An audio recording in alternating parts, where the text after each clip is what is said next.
Tribunal Constitucional.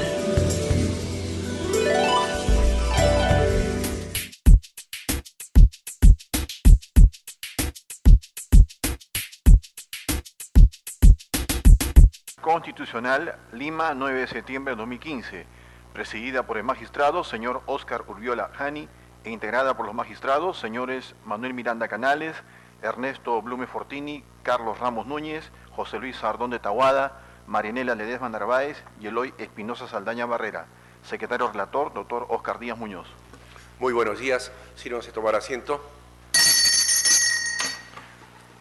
Damos inicio a la audiencia de pleno convocada para la fecha. Señor relator, sírvase dar cuenta de las causas. Buenos días, señor presidente, señores magistrados. En la fecha se ha solicitado informar oralmente en las siguientes causas.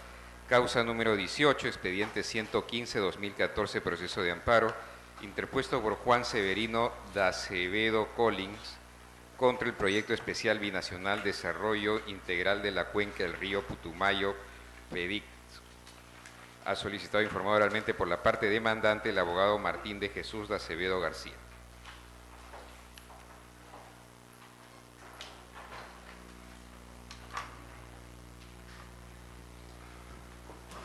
Señor abogado, puede hacer uso de la palabra.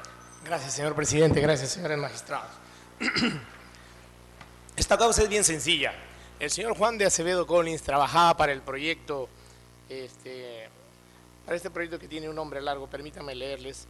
Es el proyecto especial binacional integral de desarrollo de la cuenca del río Putumayo. 3 años y 10 meses trabajando el señor Juan de Acevedo en 2 oportunidades nombrados por sucesivos concursos públicos y en la segunda oportunidad como director de proyectos. En tal sentido, y estando desempeñando esta función a los 3 años y 10 meses, es despedido arbitrariamente, violando su derecho constitucional normado en el artículo 27 de la Constitución y obviamente dando pie a que él inicie una acción de amparo de acuerdo con el Código Procesal Constitucional en la medida en que se violentan sus derechos normados en el numeral 10 al trabajo y en el numeral 11 a la sindicación o al sindicato y a la sindicalización. ¿Por qué razón? Porque mientras él desempeñaba esa función, él también era el representante de los trabajadores ante la Comisión Negociadora Bipartidaria de esta entidad. En ese momento, en esas circunstancias, cuando se produce el despido arbitrario.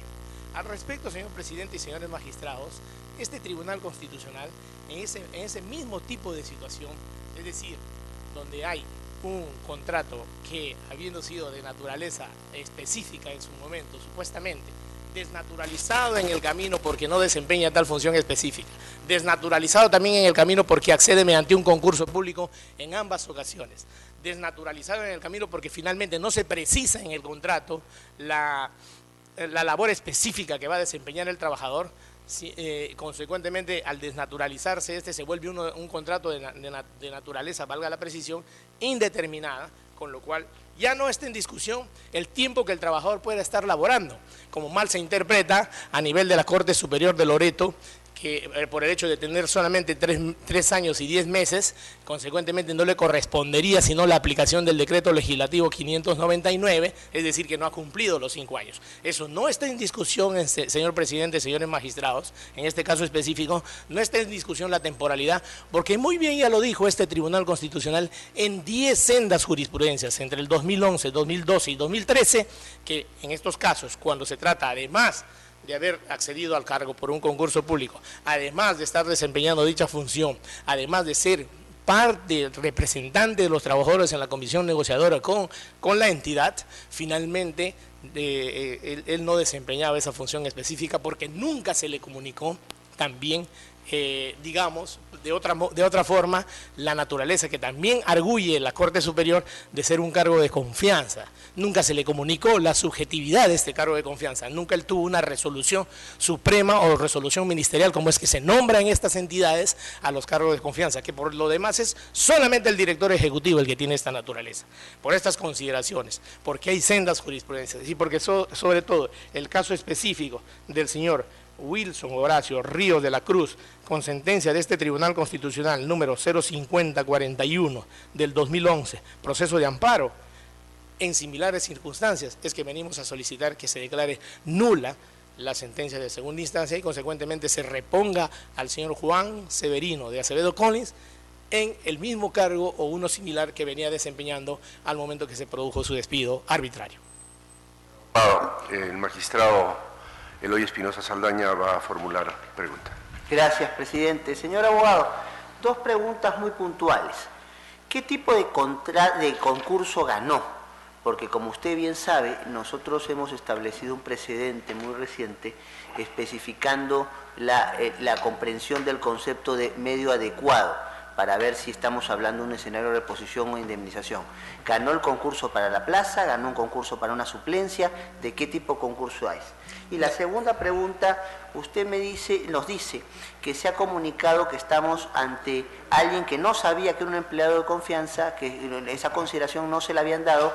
Entonces, si es así, lo que debió hacerse es aplicarse la pauta del decreto supremo, el artículo 31 del decreto supremo 00397, el cual si hay una imputación de una falta grave, esta imputación tiene que ser comunicada al imputado para que tenga 6 días de descargo.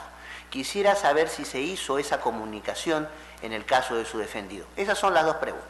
Muy bien, gracias. A través del presidente, señor magistrado, le contesto. Él ganó un concurso público en 2 oportunidades, para un cargo y para el segundo, un concurso público de méritos, en cuyo cuadro analítico de personal figura en efecto el cargo, en cuyo presupuesto analítico de personal figura también la remuneración que va a recibir. De modo que estamos ante un concurso público en efecto de méritos, donde él en las 2 veces accede al cargo de director, en este caso en la segunda oportunidad de director de estudios, y hay una plaza específica y una plaza presupuestada, y en efecto en el presupuesto de la entidad aparece dicha especificación de cuánto va a ser la remuneración mensual y consecuentemente anual de este trabajador, por un lado. Por otro lado, en efecto, como usted muy bien dice, no se produjo esa comunicación porque no estamos ante un hecho de esta naturaleza, sino más bien de aplicación del artículo 72 del mismo decreto supremo, en donde ya no se discute, como dice muy bien el decreto supremo vía la interpretación, ya no se discute ni la temporalidad ni el tipo de cargo que viene, perdón, y sí el tipo de cargo que viene desempeñando o la función que viene desempeñando, en la medida en que se desnaturaliza el contrato y esta se vuelve uno de carácter indeterminado en razón de que el trabajador pues desempeña dicha función porque ha ganado mediante un concurso público y nunca se le comunicó, porque no es el caso, una eventual sanción, un tipo de función específica o la naturaleza subjetiva de estar dentro de un cargo de confianza, y consecuentemente cuando se acabe la confianza se le será retirado y entonces el trabajador no será más trabajador de la entidad. Solo una anotación, no es ese último aspecto tan fácil, porque si ellos dicen que era de confianza, se puede entender que no vaya el 31, pero si nunca se acreditó que es de confianza, sí debieron aplicar el 31. Por eso iba la pregunta y nada más en ese sentido. Gracias, presidente. Perdón. La magistrada Marianela Ledesma va a formular una pregunta. Sí, gracias, presidente. Abogado, yo quisiera que nos aclare acá al Pleno algunos datos. Efectivamente, su patrocinado ha recurrido a un concurso para ingresar a la administración pública, pero no es suficiente apreciar el concurso, sino si es un plazo indeterminado y si se refiere a una plaza vacante. Nosotros miramos acá en el expediente a Fojas 4, donde el jefe de la oficina de administración del proyecto le comunica que ha sido seleccionado efectivamente como especialista de personal 4, ha ocupado el primer lugar en el concurso, pero ha sido contratado para 3 meses, el 15 de febrero del 2008 por el periodo de 3 meses, ¿no? Entonces no significa que sea una contratación indeterminada, como igual encontramos a Fojas 11, que ha sido seleccionada para ser director de estudios, inclusive por un plazo también de meses, e inclusive le dice, asimismo le comunicamos que su contrato vigente por servicios personales en el cargo de especialista de personal queda resuelto automáticamente a partir del 1 de julio del 2010, por las razones expuestas anteriormente. Entonces, si su patrocinado se presenta a un concurso para plazas no indeterminadas, sino como aparece de esta documentación que usted mismo o su abogado del demandante lo ha presentado, estamos ante un escenario que no hay una plaza indeterminada, donde expresamente le dicen en julio del 2010 usted se va, pero ojo, le están diciendo con meses de anticipación. Entonces quisiera que nos aclare cómo es este panorama. ¿Hay concurso para plaza vacante indeterminada para tener una idea más completa de su tesis que trae al tribunal? Gracias, señor presidente, a través suyo, señora magistrada. En efecto, hay esta paradoja en la propia entidad, en la medida en que no aclara y no precisa ello. Prueba de ello es que él desempeña esa función, como acabo de decir, dentro de un cuadro analítico de personal, dentro de un presupuesto analítico de personal, en una plaza, en efecto, vacía y vacante, y donde además se sigue desempeñando hasta el diciembre del 2011, en que, habiendo ya excedido el plazo que en un primer momento se especifica y en un segundo concurso también se especifica, él siguió desempeñando la función y en ese momento se convierte en indeterminada justamente. ¿Por qué? Porque él recién a fines del 2011 es despedido de manera arbitraria, habiéndose ya dado las condiciones y el desempeño de la función específica y habiéndose convertido ya su contrato en plazo indeterminado. Vista la causa, al voto. Causa número 20, expediente 437-2014, proceso de amparo, interpuesto por Pedro Ángel Chilet Paz contra el Ministerio de Economía y Finanzas y otro.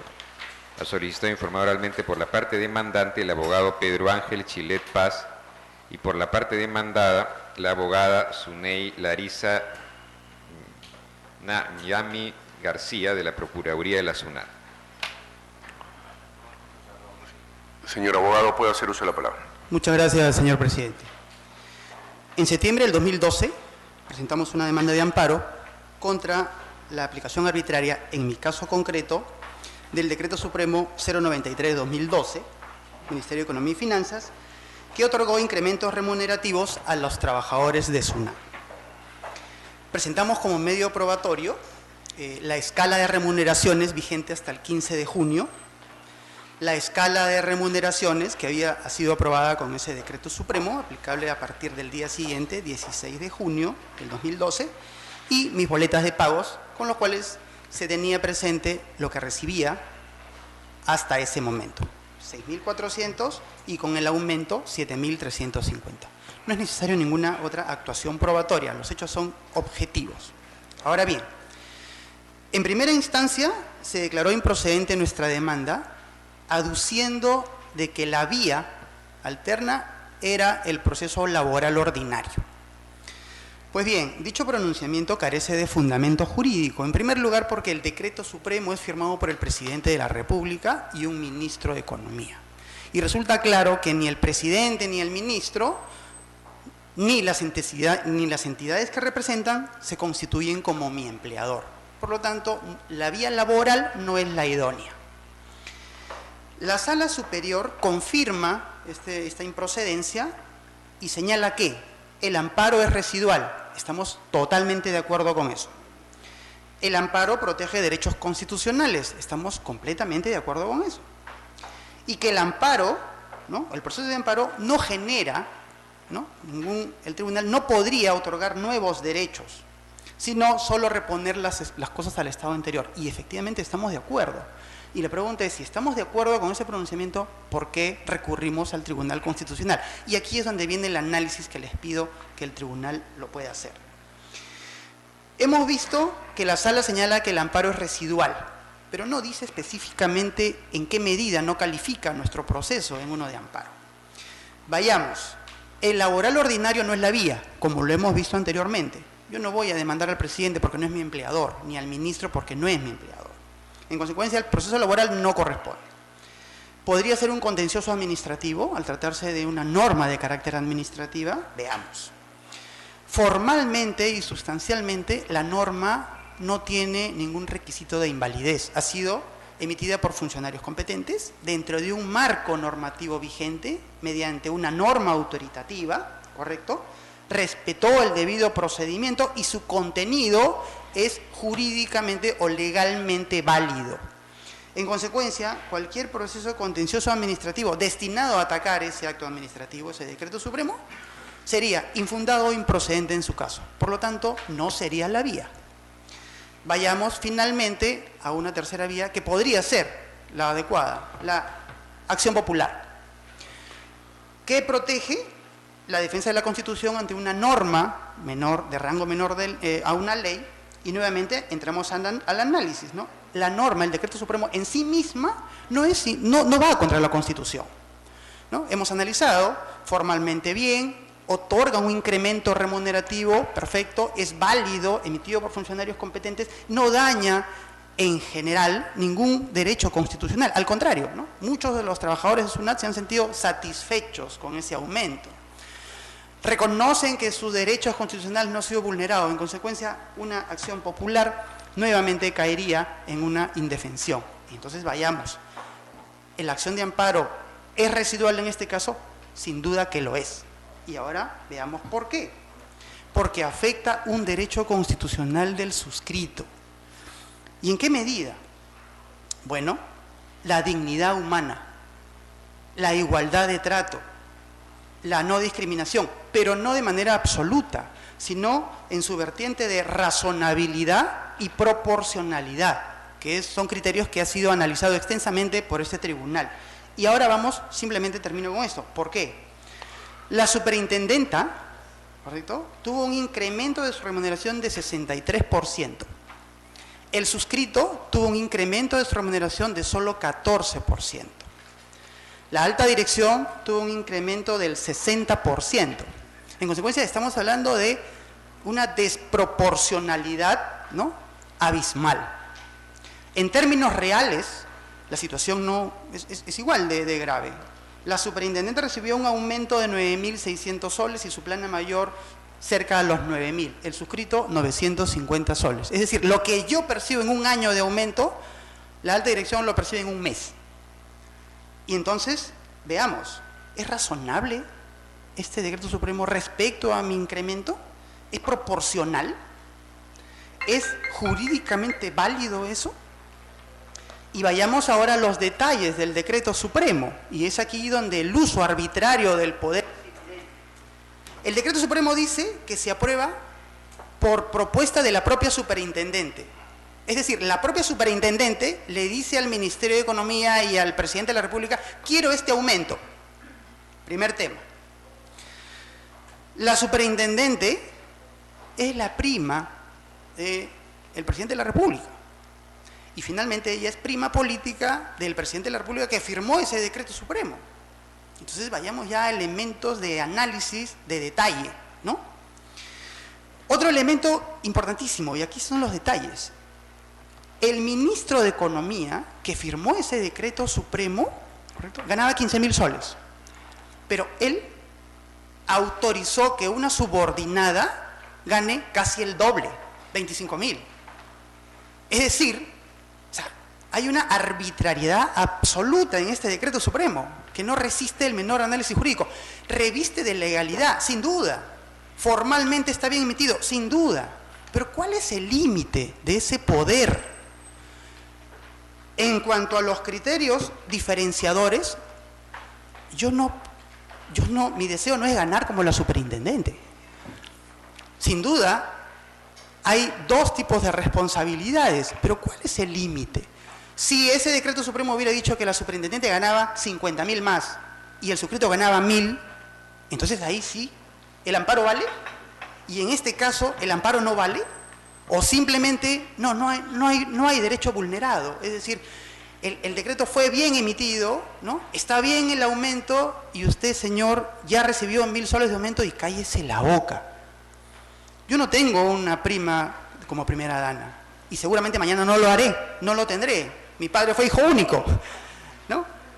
Entonces, yo no pretendo una igualdad de trato con ella, no quiero el mismo aumento, pero sí quiero que se respete mi dignidad como trabajador.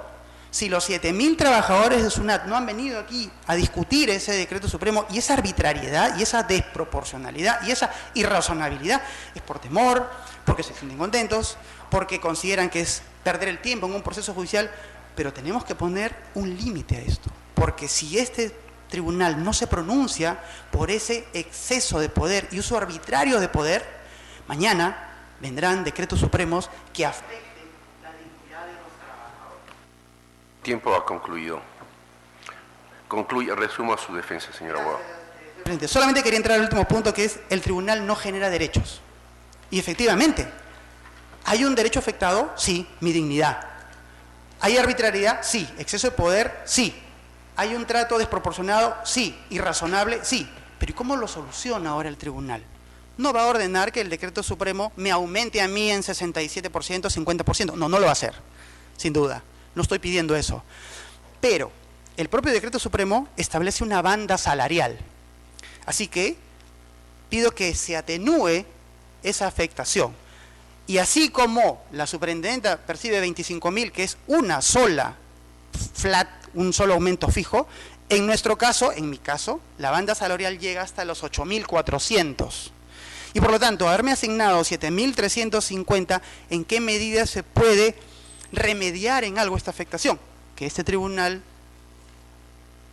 pueda ordenar que en mi caso concreto, por haber llegado hasta esta instancia, se cumpla lo que la misma norma dice. ¿Y qué cosa es? Que el incremento llegue, en mi caso concreto, a 8.400 soles. Muchas gracias, señor presidente. Sí. Ahora puede hacer uso de la palabra. Señor magistrado, buenos días. En primer lugar, ciñéndonos a lo que está en el petitorio de la demanda, queremos señalar que en ella se discute, en primer lugar, la viabilidad del Decreto Supremo 093-2012-IF, haciendo alusión que es una norma autoaplicativa. Pero este es el primer error, señores magistrados, porque hemos acompañado mediante escrito presentado en el mes de febrero del año pasado el ROF de SUNAT, en donde claramente se menciona que las políticas remunerativas entran en vigencia en SUNAT a partir de la aprobación por parte del jefe máximo de SUNAT, que en ese entonces era Tania Quispe. Así, señores magistrados, la resolución 131-2012 SUNAT fue la que recién estableció las categorías remunerativas para los trabajadores. El demandante, señores magistrados, es un profesional 2, eso no es un hecho que se discute. Y en este caso está solicitando que se le otorgue un incremento remunerativo en igual proporción que el jefe máximo de SUNAT y quienes conforman la alta dirección. La primera pregunta vendría a ser, ¿mediante amparo se puede otorgar, se puede reconocer incrementos remunerativos? Me parece que la respuesta es no, porque la acción de amparo tiende a bien a restituir un derecho, no un reconocer un derecho nuevo, como en este caso se estaría reclamando. Señores magistrados, el demandante hace alusión en su escrito de demanda a una supuesta estructura remunerativa, pero lo cierto, y que no me dejará mentir, es que la remuneración del demandante, así como de todos los trabajadores de SUNAT, se definió con una sentencia del Tribunal Constitucional, que es la 4922-2007 PATC, precisada con la sentencia 1253-2011 PATC. En esta última sentencia, la 1253 tuvo una aclaración, y en esta aclaración se precisa que la estructura remunerativa está establecida en el cuadro denominado Estructura Remunerativa de la Resolución de Superintendencia 224-2006 SUNAT. El demandante, gracias a esa sentencia del Tribunal Constitucional y a esta estructura remunerativa, alcanza la categoría de profesional 2 con una remuneración igual a 6.800 soles. No me podrán dejar mentir que se advierte esa estructura remunerativa, se advierte de todo el trabajo que en esa oportunidad hizo el Tribunal Constitucional, que luego de la categoría de P2 está la categoría P3, la categoría profesional especializado 1, la categoría profesional especializado 2. Es decir, que el demandante tiene otros cargos, otras categorías a los cuales podría acceder tras el correspondiente concurso público. Y si nos vamos, señores magistrados, a esta estructura remunerativa, por la cual el demandante, es cierto, como profesional 2 le dieron 7.350, También es cierto que si el demandante llegara a alcanzar la categoría de profesional especializado 2 tras postular a los concursos respectivos, podría ganar hasta 14.900 soles. No obstante ello, presenta esta demanda diciendo que merece alcanzar la remuneración, un porcentaje proporcional al que percibe la máxima instancia, la máxima jefa en SUNAT, como es en ese entonces la señora Tania Quispe, y así como la que percibiría la alta dirección. En ese sentido, señores magistrados, en tanto que en este caso lo que se pretende es el reconocimiento de un derecho propiamente dicho, y el demandante está en la escala de profesional 2, pudiendo alcanzar hasta la máxima, que es profesional especializado 2, entonces lo que se debería pues hacer advertir en este proceso es el principio de meritocracia, que los trabajadores pueden incrementar su remuneración previo concurso público. Pueden mejorar, pero previo concurso público, no presentando una acción de amparo bajo la cual quieren un incremento remunerativo en forma directa. Bien. ¿Va a hacer uso de réplica? No. Breve nomás. Brevemente. Por favor. Así como podría ser profesional súper especializado, también podría ser superintendente, pero en este caso no estamos en el escenario de qué es lo que podría ser. Estamos simplemente en el tema objetivo del incremento, cómo se dio. Lo segundo, esta sentencia a la que hace alusión la parte demandada, no fue una que otorgó o estableció una escala remunerativa. Esa sentencia, y de la cual el presidente formó parte de ese fallo, lo que dijo fue: tienes que homologar a tus trabajadores porque tu trato es discriminatorio, y manteniéndose en la estructura remunerativa que tenía SUNAT desde ese momento, ordenó que los trabajadores que tenían la misma función y la misma categoría perciban igual. En consecuencia, sostengo y me reafirmo que las escalas remunerativas son las que se presentó en la demanda, y que este proceso lo que hizo fue homologar remuneraciones. Bajo ese escenario podríamos entender que ese tribunal hizo un aumento de remuneración de los trabajadores, lo cual no es correcto. Simplemente repuso el estado de las cosas antes de que la afectación por discriminación que hubo de SUNAT durante mucho tiempo por los trabajadores. El podría no está en este escenario. Más aún, y no es tema de probatorio, no existe línea de carrera en SUNAT. En consecuencia, esa posibilidad que plantea la demandada de accederme a un concurso es inexistente. En consecuencia, me restrinjo a la aplicación del decreto supremo. La norma es de carácter público conocimiento, y mi referencia a la escala remunerativa vigente hasta antes de la entrada en vigencia es la que aparece en autos. Gracias, señor presidente. ¿Va a hacer uso de la abogada? Sí, solo para precisar que con la sentencia del Tribunal Constitucional lo que se hizo es establecer promedios ponderados para cada categoría y definirse que cada trabajador, solo en el caso de profesional 2, solo podía acceder a ese promedio ponderado. Ese es por un lado. Y por el otro lado, hacer recalcar de que hay concursos públicos en SUNAT. Hay convocatorias para poder postular a otra plaza, y esas convocatorias permitirían al demandante acceder a otra categoría. Es una institución pública que, como sabemos, se rige por concursos públicos. Bien. Van a formular preguntas el magistrado Carlos Ramos Núñez. Gracias, señor presidente. La pregunta va dirigida al abogado accionante. Este decreto supremo 093/2012 de Economía y Finanzas, ¿no?, básicamente a qué categorías de profesionales se refiere desde el punto de vista del aumento remunerativo, ¿no? Si pudiera usted explicarlo didácticamente, pero en forma breve, por favor. Sí, por intermedio suyo, señor presidente. El decreto supremo estableció incrementos remunerativos para todas las categorías de SUNAT, para todas en general, ¿correcto? Eso se debía a que las remuneraciones se mantuvieron congeladas por más de 12 años, y la inflación durante todos esos años había llegado casi al 23%. En consecuencia, para repotenciar la SUNAT con la llegada de Tania Quispe, se le dio muchas facultades a la SUNAT, y una de las condiciones que ella, digamos, puso para mantenerse en el cargo era el incremento de remuneración. Pero no podía darse un decreto supremo solo para ella, porque eso sí hubiera sido totalmente arbitrario. En consecuencia, se hizo una escala remunerativa, según el anexo de ese decreto supremo, para todas las categorías ocupacionales. ¿correcto? En consecuencia, el decreto supremo reviste legalidad, porque claro, el aumento fue para todos. La discusión aquí es la proporcionalidad y razonabilidad de ese incremento, atendiendo las situaciones particulares que he hecho alusión respecto a quién lo firma, cómo lo firma, a quién se le dio más, y el hecho de ganar más que el propio ministro, sin duda es un elemento que debe ser materia de análisis, porque de lo contrario no habría límites para el futuro, señores magistrados. Bueno, otra pregunta. Ambas partes han invocado una sentencia del Tribunal Constitucional que se desprende del expediente 04922-2007, proceso de amparo.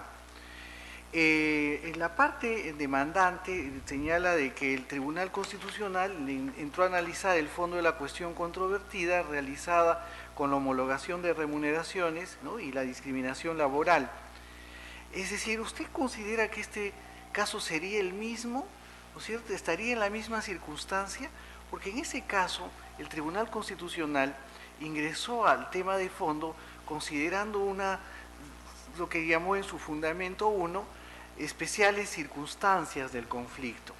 Yo quisiera que tanto el abogado accionante como la abogada de la parte emplazada nos hiciera un comentario acerca de este punto. Eso es todo de mi parte, señor presidente. Ok, gracias, señor presidente. En realidad no son temas similares ni están relacionados directamente. El caso 4922-2007 es un caso sumamente complejo que incluso, ¿no?, sigue siendo materia de discusión, e incluso hay una demanda contra el Estado peruano respecto de ese proceso. Ahora bien, ¿cuál fue la particularidad de ese caso? El tema fue que muchos profesionales que tenían la misma categoría, ¿correcto?, algunos recibían el tope máximo y otros recibían la banda mínima. Y el tema era, ¿y cuál era el criterio para poner a un trabajador en el máximo y a otro en el mínimo? En la medida que un grupo de trabajadores acreditó que mantenían la misma categoría y sus labores de alguna manera eran similares, lo que dijo el tribunal es: no hay causas objetivas y razonables para que tú, SUNAT, a este le pagues mucho y a este le pagues poco. En consecuencia, tienes que homologar las remuneraciones porque las situaciones son similares. Ahora bien, el tema de esa ejecución es, bueno, ¿y a cuánto homologo, no? Porque si no, implicaba que todos los trabajadores tenían que llegar hasta el tope máximo. Y es ahí donde sale la resolución aclaratoria y esta alusión a que se estableció un promedio ponderado. Es decir, ni mucho ni poco. En consecuencia, se ordenó un promedio ponderado y se igualó la remuneración a todos a ese promedio ponderado. Pero eso es un caso muy particular, que su origen es distinto. En este caso concreto, la escala remunerativa cambió con este decreto supremo. No estamos en igualdad de trabajo, de acciones, igualdad de personas, ni en un tema de promedio ponderado. Simplemente es una aplicación directa. Autoaplicativa sí fue, porque para la superintendenta no había una norma que entrara en vigencia. En consecuencia, que ella haya tenido el poder de regularlo no quita que el decreto supremo sea autoaplicativo por sí mismo.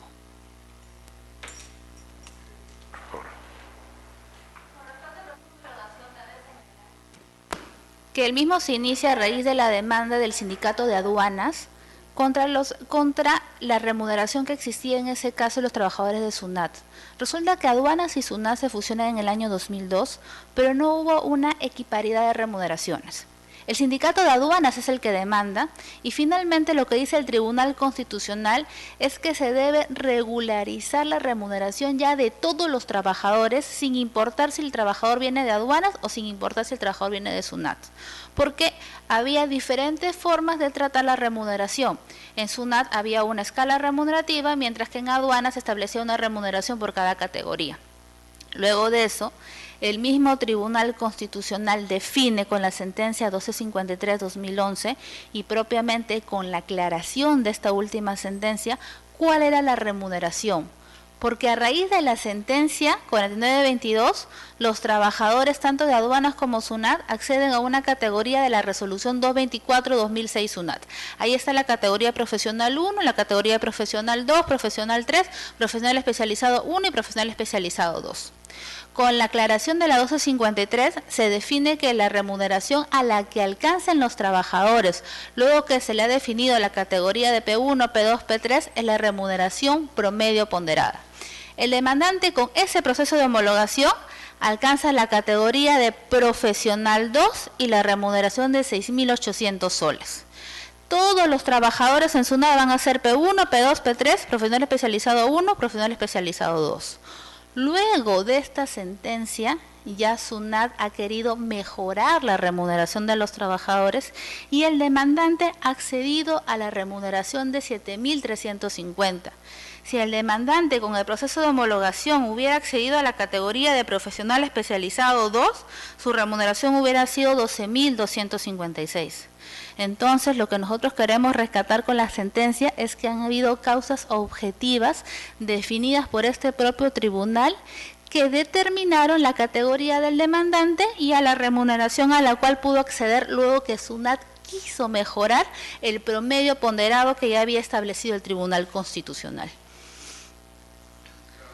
José Luis Ardón y luego el magistrado Eloy Espinosa van a formular preguntas. Al demandante, el parentesco, según el Código Civil, llega hasta el 4º grado de la línea colateral. Hasta donde sabemos, la señora Tania Quispe no es prima hermana de la señora Nadine Heredia, por lo tanto no es pariente legalmente hablando. No sé si usted tiene otra información. Cuento con la información periodística y es la que adjunté. Pero los periodistas no saben muchas veces lo que hablan, ¿no? Exacto. El tema es que legalmente no es pariente. Entiendo. Ahora, otra cosa que yo sí conozco la señora Tania Quispe es que ella trabaja en Deloitte, ¿no? Una firma auditora. Usted puede ver en internet que tiene representaciones en Colombia, Argentina, Chile, México, España, etcétera, etcétera. Entonces, en el ámbito, hablando de los salarios, en los salarios a veces no se pagan por lo que uno hace, sino por lo que uno deja de hacer, o sea, el costo de oportunidad que tiene. Yo quisiera saber en qué trabajaba usted antes de entrar a SUNAT, cuál era su costo de oportunidad. Correcto, le agradezco y coincido con usted en esos antecedentes que ha descrito. Quiero precisar que yo no discuto las condiciones de la señora Quispe y ni tampoco discuto su trayectoria. Pero usted comparándose usted con ella, ¿no? Entonces yo quiero saber cuál era su costo de oportunidad. Sí, o sea, ¿en qué trabajaba usted antes de entrar a SUNAT? Yo entré a SUNAT postulando con 6.500 postulantes a nivel nacional. No, ¿en qué trabajaba usted? ¿Cuánto ganaba? ¿Cuál era su costo de oportunidad? He ganado lo que dice la demanda, que es 6.400 soles. Antes de entrar a SUNAT, ¿en qué trabajaba usted? ¿Me puede responder? En el año 97, que es antes que yo entrara a la SUNAT. ¿En qué trabajaba usted? Yo trabajaba en la Municipalidad de San Isidro. Ya, muchas gracias. Ok. Ese era su costo de oportunidad. Bien. El doctor Eloy Espinosa Saldaña. Gracias, presidente. Hay algunas cosas que se han preguntado muy interesantes. Yo quiero ir a otro aspecto y básicamente al abogado de la parte recurrente. Usted señaló que no habían criterios claros para establecer cuándo estamos ante una vía igualmente satisfactoria. Y yo le invito entonces a que nos diga, ¿ha revisado el último precedente que ha fijado este tribunal, el precedente del Gorrios? No, señor magistrado. Es clave, porque justamente lo que ha hecho el tribunal en ese caso es fijar cuáles son los criterios para cuándo estamos ante una vía igualmente satisfactoria del amparo. Dos, para poder ponernos también en situación. En estricto, entonces, ¿qué es lo que está pidiendo que en sede de amparo se haga? Entonces, porque según la comprensión de su contraparte, esto no es una cuestión que pueda resolverse en sede de amparo, ya por los efectos, ya no digo por la procedibilidad, porque espero que antes de lo más pronto posible, para que pueda entregar un alegato escrito sobre eso, nos cuente lo que debió leer antes sobre el caso del Gorrios. Ahora, pero con respecto a lo que es el efecto, ya. ¿Eso es un efecto típico de una sentencia de amparo? ¿Lo que usted quiere conseguir? ¿O no? Quisiera escuchar con más detalle su explicación al respecto. Sí, efectivamente. Reconociendo que el tribunal no puede generar derechos, ¿correcto? Por lo tanto, no puede ordenar que el decreto supremo me otorgue un incremento similar a la de la SUNAT, porque mi condición de costo de oportunidad no lo parece ser, no lo podría ser comparable, ¿correcto? Sin embargo, sí hay un derecho constitucional afectado, desde mi punto de vista, independientemente del costo de oportunidad, que es la dignidad. Porque por más sencillo que sea el trabajo y el costo de oportunidad que tengamos, ¿no?, creo que los trabajadores merecen un trato razonable y proporcional. Y en esa medida, señor presidente, lo que puede hacer el tribunal es atenuar esa afectación. Y esa atenuación pasaría por disponer que en mi caso concreto se aplique la misma norma. No estamos saliéndonos del contexto, pero esa aplicación sería sobre el monto de la banda que establece el propio decreto supremo en mi caso, ¿no?, que sería 8.400 soles. Gracias. Vista la causa, al voto. Causa número 24, expediente 956-2014, proceso de amparo, interpuesto por James Tirado Lara contra el Servicio Nacional de Sanidad Agraria, SENASA. Ha solicitado informar oralmente por la parte demandante el abogado Jorge Manuel Sánchez Tafur. Señor abogado, puede hacer uso de la palabra. Muchas gracias, señor presidente. Señores magistrados, con la venia de todos ustedes.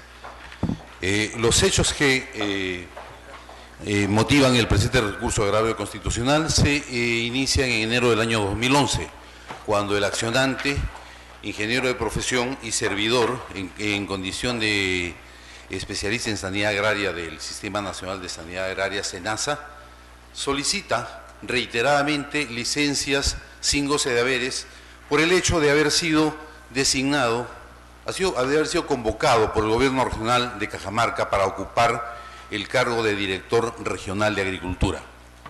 Su entidad matriz, SENASA, le negó en reiteradas oportunidades las licencias solicitadas.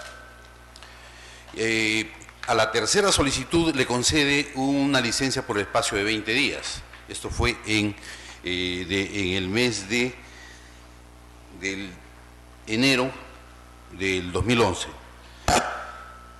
El 20 de enero de 2011, el accionante Tirado Lara toma conocimiento de que su misma entidad, es decir, SENASA, había concedido una licencia sin goce de haber al servidor Pedro Martín Romero Calmet, por un periodo de 6 meses. Y, alentado por eso, el accionante solicita esta vez una licencia sin goce de haberes comprendida en el plazo del 1 de febrero al 31 de diciembre del año 2011, a fin de hacerse cargo del despacho de Director Regional de Agricultura en la región Cajamarca. Esta licencia también le fue denegada. Y no solamente eso, a la semana siguiente la entidad estatal SENASA, en forma por demás abusiva y incurriendo en una vulneración abierta del debido procedimiento administrativo, sin contar con el documento resolutivo que exigía su misma norma interna, es decir, su reglamento interno, le cursa una carta de preaviso de despido. Y una semana después ya le notifica con carta notarial su despido. Ante estos hechos, el accionante, James Tirado Lara, interpone recurso, una demanda de amparo el 18 de abril del año 2011. ¿Ya? Y en su demanda él pues solicita que se repongan las cosas al estado anterior de la vulneración como corresponde y que se le respete la plaza que venía ocupando hasta la fecha de la afectación. En primera instancia, el primer juzgado civil de Cajamarca falla a favor de la pretensión de James Tirado Lara y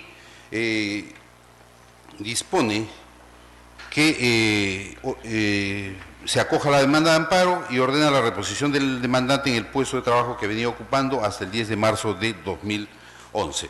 Concedidas las apelaciones del caso, el proceso va a segunda instancia, donde la Sala Civil Especializada de la Corte Superior de Justicia de Cajamarca, en fecha 30 de octubre de 2013, emite la sentencia de vista número 0199-2013 SEC, en la misma que es materia de impugnación, por cuanto revocó la sentencia de primera instancia. ¿Qué errores observamos en la sentencia impugnada? En primer lugar, el colegiado, señores magistrados, incurrió en una serie de errores materiales y errores de hecho y de derecho, al asumir como propios muchos de los argumentos invocados por la demandada, llegando en algunos extremos al absurdo de interpretar la Constitución de conformidad con la ley, soslayando que la actividad de un colegiado que imparte justicia constitucional obliga exactamente a lo contrario, es decir, a interpretar a la ley de conformidad con la Constitución. Y así tenemos, señores magistrados, que respecto a las inasistencias presuntamente injustificadas que le imputó la empleadora Senasa a mi patrocinado, y que fue el abandono de trabajo por más de 3 días consecutivos en forma injustificada del 7 de febrero hacia adelante, y lo que motivó su decisión de extinguir el vínculo laboral, aquí se incurre en imputación de hechos notoriamente falsos, pues se omite valorar el medio probatorio consistente en la carta de fecha 4 de febrero de 2011, en cuyo 7º párrafo el accionante en forma expresa solicita licencia sin goce de haber del 1 de febrero de 2011 al 31 de diciembre del mismo año. Es decir, las inasistencias del trabajador fueron plenamente justificadas ante el empleador, no existiendo, por tanto, causa justa para su despido. Por otro lado, y como lo ha señalado el mismo procurador público encargado de asuntos judiciales del Ministerio de Agricultura en su escrito de apelación, la solicitud de licencia debió ser aceptada por autoridad administrativa con acto resolutivo.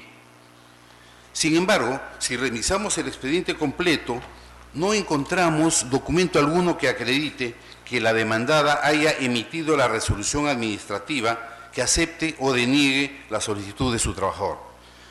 Por tanto, estaríamos ante un supuesto de nulidad de acto jurídico por carecer de un elemento de forma, ¿no? Si su mismo reglamento interno, en su artículo 43, establecía que la licencia era aceptada o denegada por acto resolutivo, la emisión de una resolución era un elemento indispensable para la validez de todo esto. A él se le comunicaron estas negativas de despido solamente a través de memorándums. ¿Ya? Y aquí, en consecuencia, resulta incongruente pues que en un proceso constitucional que la inasistencia del hoy demandado haya sido considerada injustificada, pese a la existencia de una solicitud expresa de licencia sin goce de haberes, que no fue formal y válidamente contestada por la empleadora en su oportunidad. La lesión de los derechos constitucionales del accionante protegidos en el artículo 27 de la Constitución Política, es decir, protección contra el despido arbitrario, se pone de manifiesto cuando el empleador deliberadamente omite dar respuesta a la solicitud de licencia del trabajador y utiliza su propia omisión, inconstitucional por cierto, para imputarle la causal que ocasionó su despido, es decir, inasistencias injustificadas por más de 3 días al centro de labores. Otro tema con respecto al derecho al trato igualitario. La sentencia impugnada hace suyo otro de los argumentos de la demandada Senasa para sustentar la negativa reiterada a conceder licencias al demandante, al sostener de manera textual que por imperio de la Ley de Presupuesto para el Sector Público, Señor abogado, para el año fiscal 2011, el y tiempo por normas... que se le ha concedido ha terminado. Ya. Usted está dando lectura a un documento simple, que muy bien lo puede presentar por mesa de partes.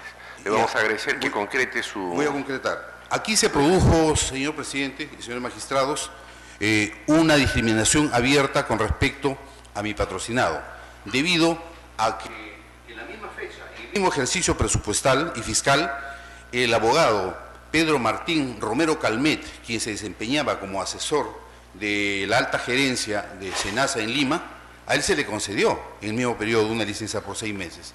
mientras que a mi patrocinado, que cumple funciones de técnico en sanidad agraria en la provincia fronteriza de San Ignacio, región Cajamarca, se le denegó. Ahora, los motivos que... Señor abogado, vamos a agradecer que concrete, indicándonos qué derechos han sido vulnerados para que concluya su... Los derechos vulnerados consideramos, señor presidente, señor magistrados, que son, en primer lugar, el debido procedimiento administrativo. En segundo lugar, el despido arbitrario. En tercer lugar, el trato igualitario y, es decir, la igualdad de oportunidades que está prevista en el artículo 26.1 de la Constitución Política. Perdón, el magistrado Ernesto Blume va a formular pregunta. Muchas gracias, señor presidente. Señor abogado, de acuerdo a los autos, usted argumenta que se ha violado el debido proceso y el derecho de defensa de su patrocinado. También se observa de lo actuado que hay una carta de preaviso de despido que se dirige a su patrocinado el 15 de febrero del año 2011. En esa carta se le atribuye la causal de abandono de trabajo y se le otorga un plazo de 6 días naturales para que haga sus descargos. Su patrocinado realiza sus descargos el 21 de febrero del 2011.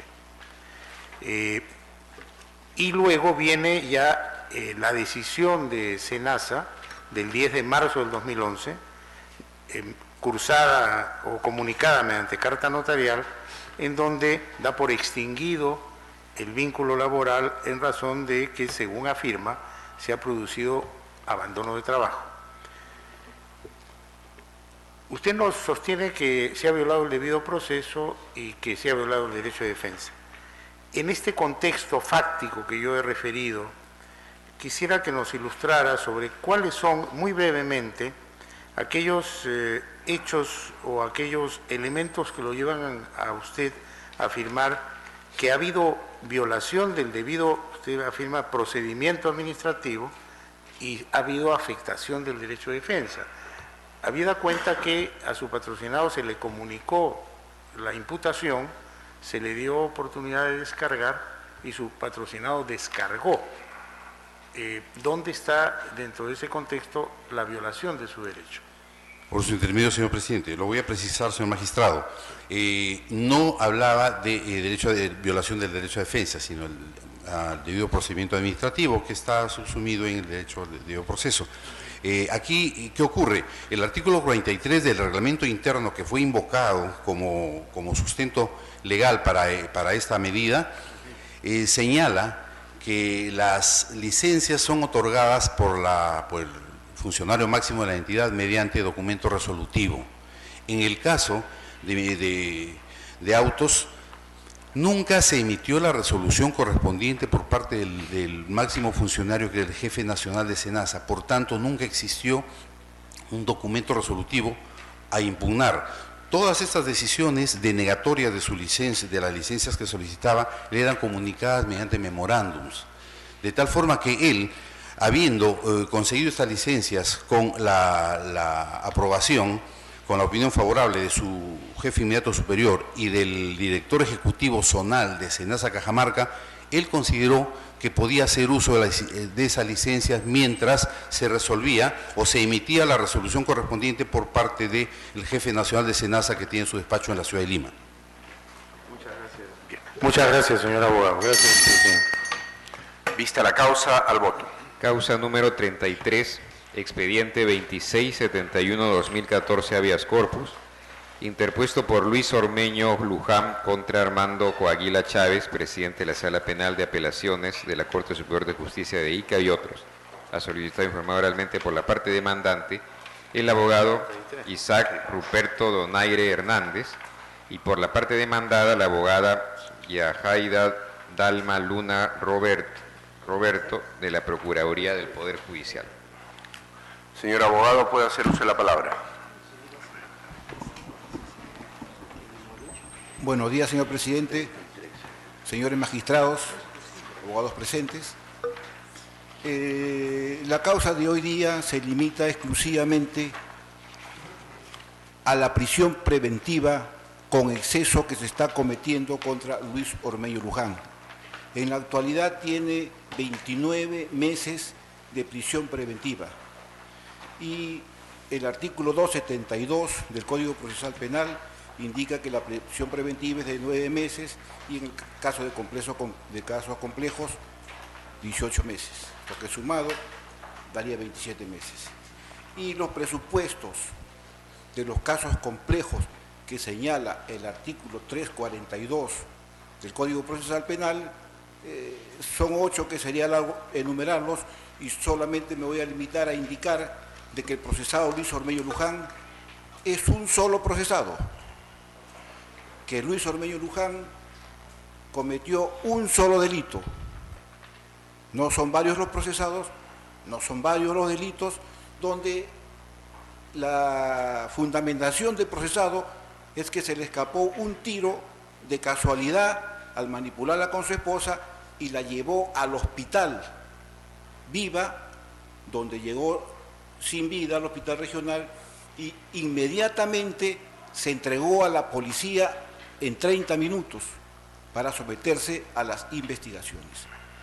Sin embargo, el Ministerio Público ha dictado una resolución de proceso complejo, con un solo procesado, con una sola víctima, habiéndose entregado inmediatamente el procesado, donde se deshace la posibilidad de fuga o de entorpecer las investigaciones, puesto que él se entregó voluntariamente en ese momento.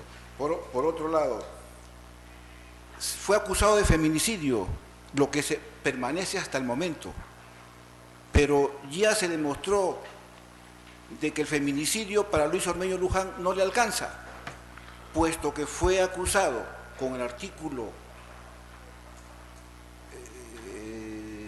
del parricidio y feminicidio, que fue derogado por el 107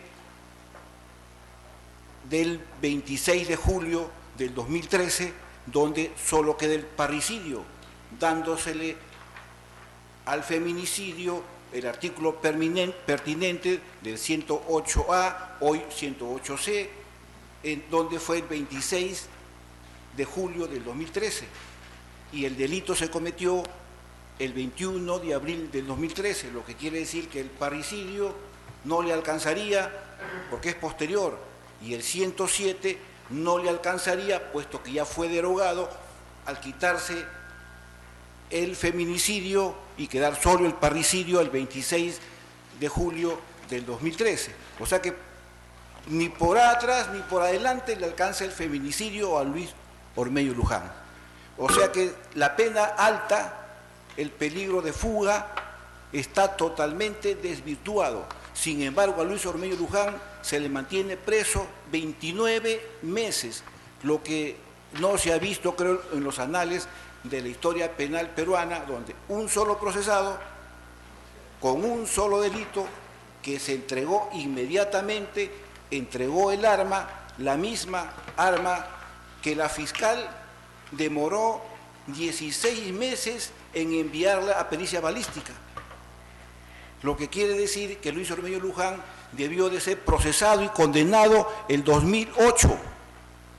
Y sin embargo, estamos ya a puertas de terminar el 2015 y sin embargo no se le sentencia ni en primera instancia. Otra cosa, que el Ministerio Público terminó la prisión preventiva el 29 de diciembre del 2014 y a tanto patalear del procesado, acusó el 26 de mayo del 2013, o sea, 5 meses después, para que el juez de investigación preparatoria haga llegar la acusación a las partes y darlo los 10 días. Empezado el juzgamiento a los 8 meses de haber terminado la investigación preparatoria, más los 16 meses, porque fue el 31 de agosto de 2014, en donde la fiscal envía el arma para pericia balística. Imagínense cuántos meses se le ha robado a Luis Ormeño Luján, porque él debió de ser sentenciado el 2014, por lo menos en primera instancia. Es todo, señores magistrados. Bien. Señorita abogada, puede hacer uso de la palabra. Sí.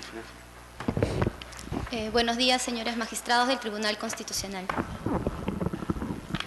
Muchas gracias. En primera instancia, quisiera delimitar cuál es el petitorio en la presente demanda.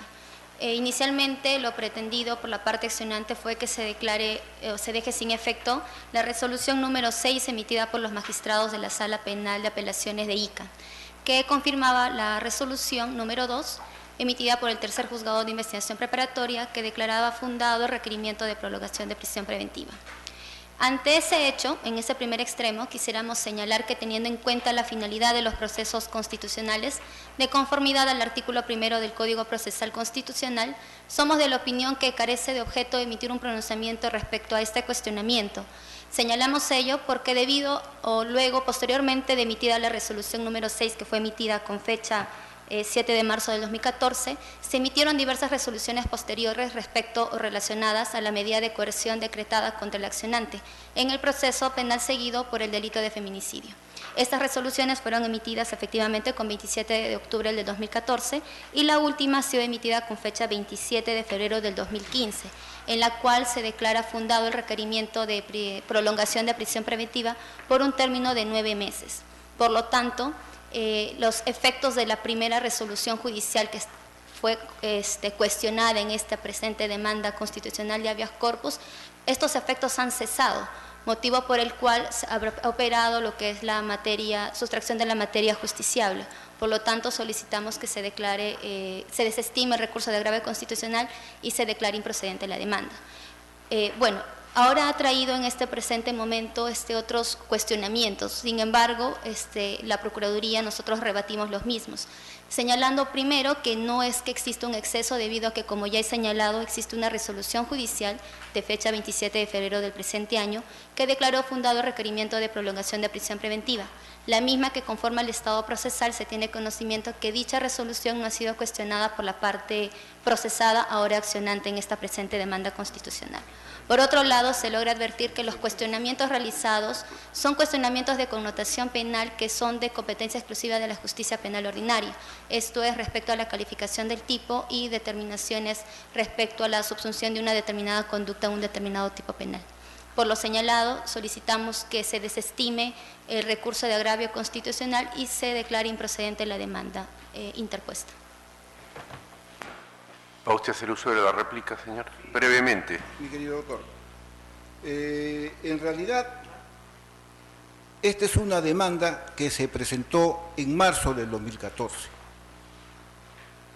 El tribunal podrá ver que estamos septiembre del 2015. Lógicamente que los presupuestos procesales por delito, al cual ya se demostró que no le alcanza ni siquiera el feminicidio y que se entregó voluntariamente. Es una cuestión de justicia. Si el aparato judicial que lo está procesando demora más de 20 meses en presentar la acusación y en hacer una pericia balística, ¿qué garantías tiene el procesado de que se le lleve a un proceso justo? Tenemos que ir, lógicamente, al Tribunal Constitucional, que ya estamos aquí por la gracia de Dios y del tiempo, puesto que esta demanda fue presentada en marzo del 2014 con otros presupuestos procesales que en la actualidad han variado, ya que en esa fecha ni siquiera sabíamos que la fiscal no había enviado la pericia balística, y esa pericia balística la hemos descubierto viniendo directamente a la ciudad de Lima a que nos entreguen copia del oficio, donde la fiscal manda el 31 de agosto del 2014, 16 meses después, lo que ella hasta el día de hoy no ha informado en el proceso de investigación preparatoria, nada absolutamente de eso. Entonces, me parece justo de que el tribunal se pronuncie sobre la situación jurídica y procesal de un ciudadano que tiene 29 meses preso injustamente, ya que su homicidio es solamente homicidio culposo. Gracias. ¿Va a hacer uso de dúplica? Brevemente. Sí, solo quisiera recalcar ciertas cuestiones del proceso. El presente proceso que se está siguiendo con el accionante efectivamente fue declarado complejo mediante disposición número 7 del Ministerio Público. Si bien es cierto, hay una disconformidad en el extremo de la medida coercitiva impuesta, se tiene que tener presente de que existen los mecanismos procesales de la materia, en este caso el recurso de apelación o algún otro recurso que considere pertinente, debido a que, como ya lo señalé y lo vuelvo a reiterar, la última resolución es de esa fecha, del 27 de febrero del 2015, o sea, desde este año. La misma que no ha sido recurrida, no ha sido apelado, no ha sido recurrida de ninguna manera por la parte accionante. Bueno, tan solo ello, y tan solo reiteramos que se declare improcedente la demanda, que se desestime el recurso de agravio constitucional. Bien, el magistrado Manuel Miranda Canales va a formular pregunta. Muchas gracias, señor presidente. Básicamente, una pregunta a la señorita procuradora. Tenga la amabilidad. Muchas gracias. Este es un proceso penal dentro del marco que establece el nuevo Código Procesal Penal, en donde por la comisión de un determinado delito se determinó que estuviera preso, una prisión preventiva de 9 meses. Posteriormente, a pedido del Ministerio Fiscal y previa calificación del fiscal, se dijo que era complejo y se pasó a 18 meses. Y por lo que está informando el señor abogado de la parte recurrente, ya no está solo 18 meses, sino ya está 29 meses. Yo quisiera preguntarle a usted, señorita, ¿por qué razones se estableció ese paso de 9 a 18 meses, manifestando que era complejo, si es que, como dice el señor abogado, había una sola participación, había una culpabilidad, etcétera? ¿Podría decirnos por qué pasó de una situación simple a una situación compleja?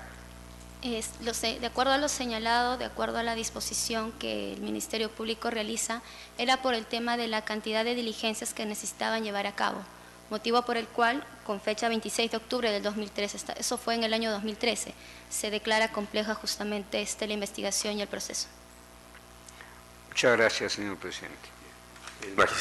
Eloy Espinosa Saldaña formula pregunta. Sí, gracias, presidente. Tengo preguntas tanto para la parte de recurrente como para los emplazados.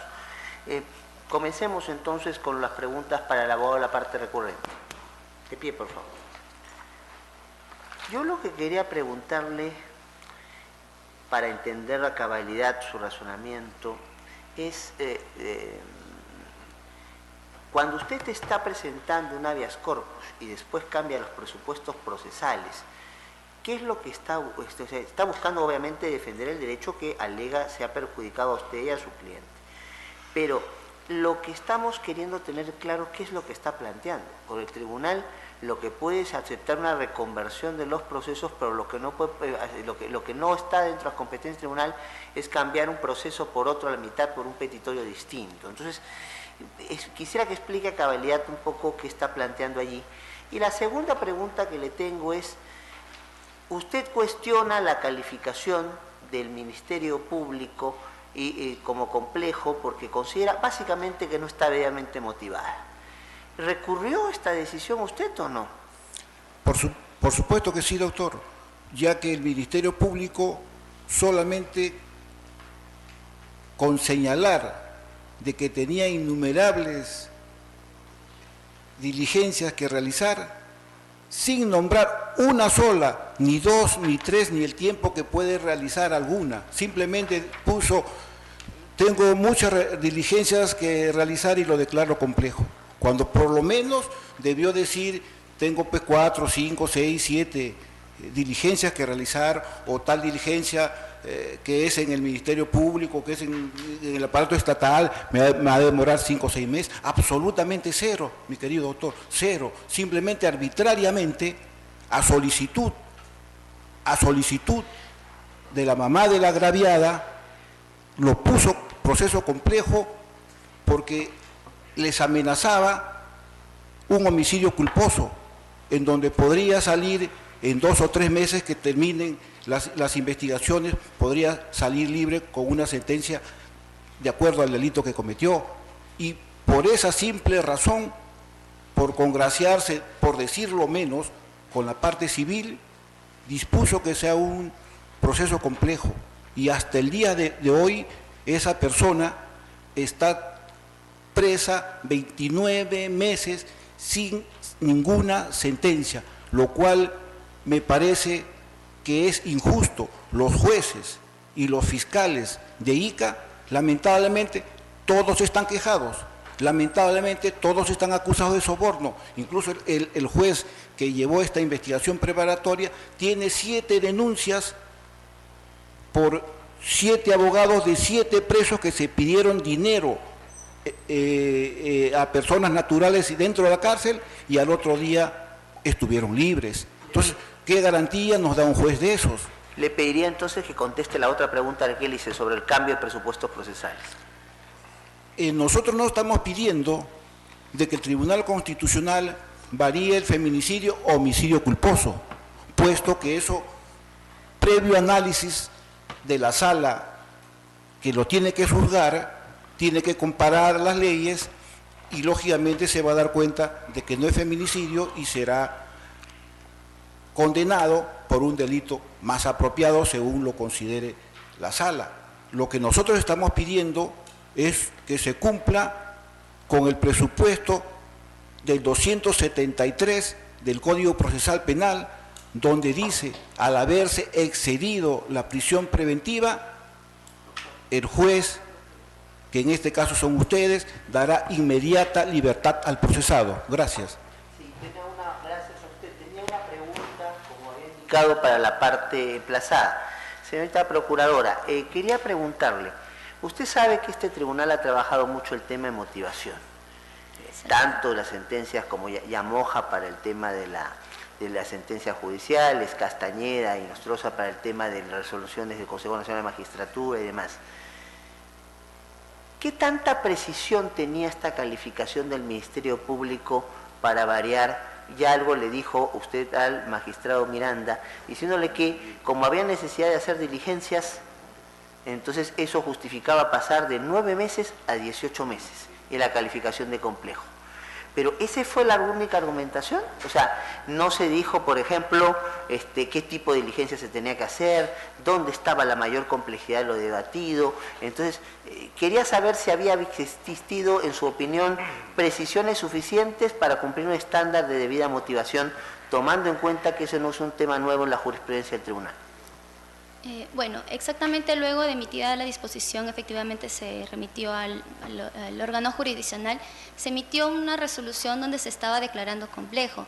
El tema de la prisión preventiva que ha sido actuada contra el accionante, inicialmente fue por 9 meses, pero de ahí hubo como una prolongación, una solicitud de prolongación, y por ello es que se fundamenta en otra resolución cuáles son los motivos por los cuales esta persona debe de seguir o debe decretarse una prisión preventiva en su contra, señalando para ello que los presupuestos del 268 no se habían desvanecido, que seguían, y por lo tanto adoptan esta solicitud de prolongación, que si bien es cierto en un caso complejo, el máximo es 18 meses, se hace esta audiencia previa a culminados los 9 meses, así justificando mediante una resolución debidamente motivada, la misma que fue recurrida, y señalando los motivos por los cuales se adopta y se declara fundada esta figura en este caso. Como podrá comprender, es curioso pedir 18 meses y después hacerlo a los 9 y tener que justificarlos. Pues eso es una cuestión que, a tal caso, si puede hacer un alegato por escrito para explicarlo mejor, exacto, no queda muy claro los actuados. Sería todo de mi parte, gracias.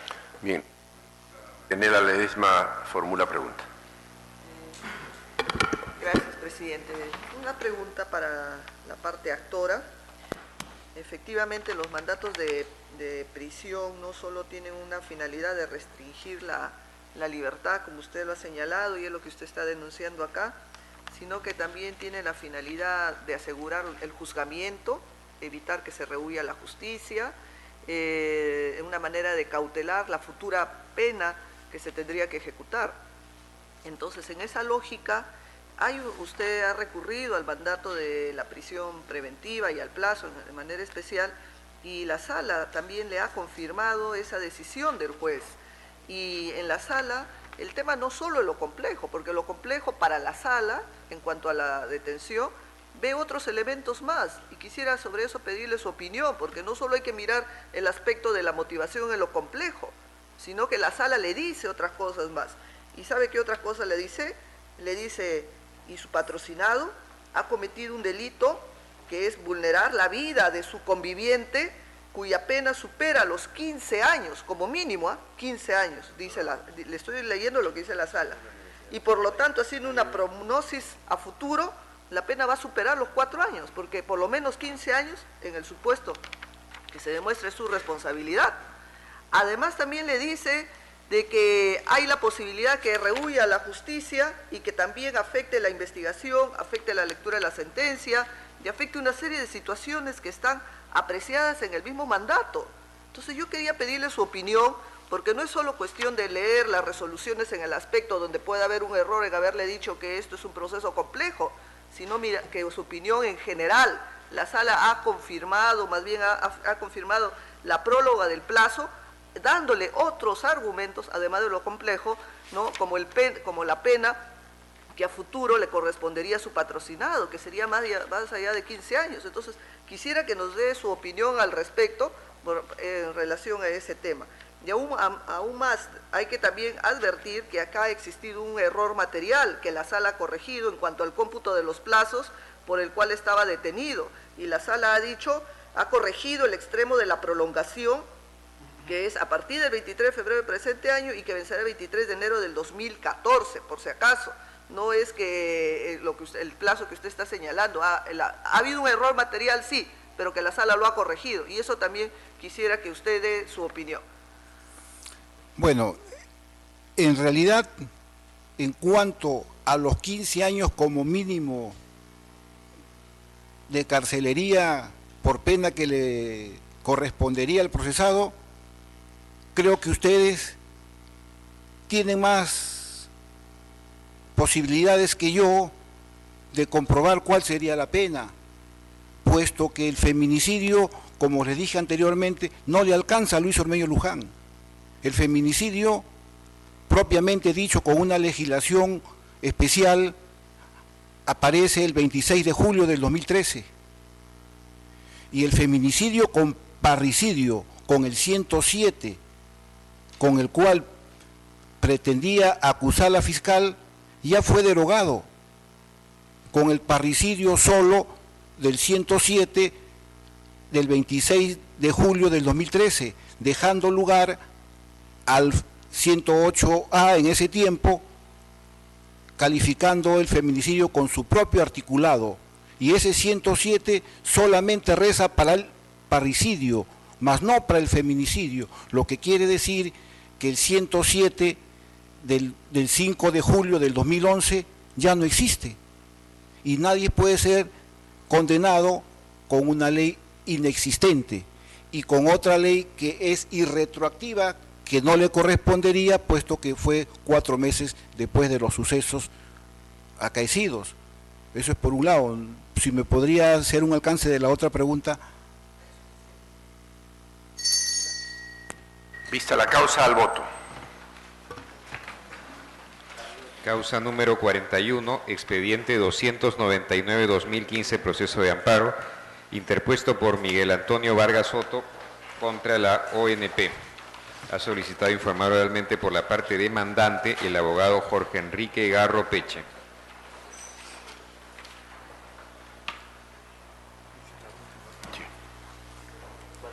Abogado, puede hacer uso de la palabra. Señor presidente, jueces superiores, supremos, muy buenos días.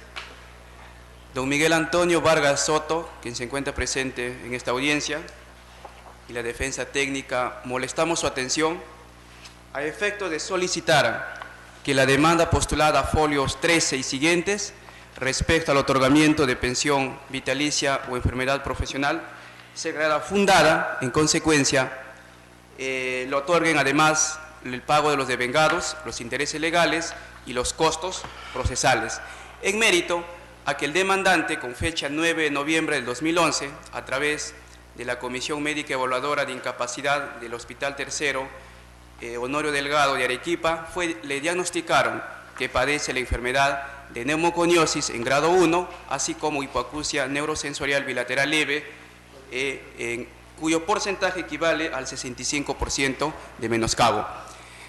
Si bien es cierto, la sala mixta de apelaciones de Nazca revoca la sentencia y declara improcedente la demanda en mérito a dos supuestos. Primero, cuestiona de que la nomenclatura, en este caso a la enfermedad diagnosticada por el Hospital de Arequipa, que vendría a ser J62, no es acorde a lo que establece la Resolución Ministerial 478-2006, porque lo correcto, según la sala, debería ser J60. Y por otro lado, el otro argumento por el cual revocan la sentencia es que la sala considera de que en el petitorio de la demanda solamente se ha solicitado o solamente se ha demandado lo que viene a ser neumoconiosis, mas no se ha demandado, en este caso, lo que sería la segunda enfermedad, la hipoacusia o la sordera al oído. Sobre el segundo punto, queremos mencionar de que existe un principio implícito en el Código Procesal Constitucional, lo cual viene a ser el principio de suplencia de queja y enmienda de petitorio, y con esta figura pudo haberse subsanado si es que la sala consideró de que se omitió involuntariamente al momento de postular la presente demanda.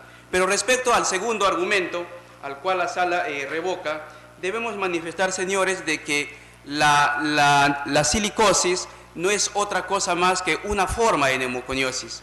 Y ese Tribunal Constitucional así lo ha establecido incluso en la sentencia 1008-2004, que fue una de las primeras que desarrolla el tema de las enfermedades profesionales.